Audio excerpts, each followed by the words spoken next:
कल्पनेचा कुंचला हे जरी खरं असलं तरी खरोखरच कराव्या लागतात. म्हणजे उदाहरण द्यायचं झालं तर सिगरेट ओढायचा सीन असेल. पूर्वीच्या काळी व्हिलन दाखवायचा म्हणलं ना की तो सिगरेट ओढणारा पाहिजे हे ठरलेलं असायचं. आणि मग त्याची सिगरेट ओढायची स्टाईल असायची. तुम्ही हिंदी सिनेमात पण बघितलं असेल की काडी पेटवायची स्टाईल असते, सिगरेट ओढायची स्टाईल असते, सिगरेट हातात फिरवायची, ओठात फिरवायची अशी स्टाईल असायची.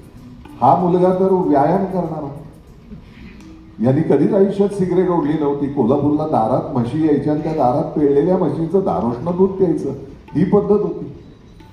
आणि मग सिगरेट ओढणारं खलनायकाचं काम जेव्हा त्यांना बाबांच्या मुलांनी म्हणजे प्रभाकर पेंढारकरांनी भावतोची देवमध्ये ऑफर केलं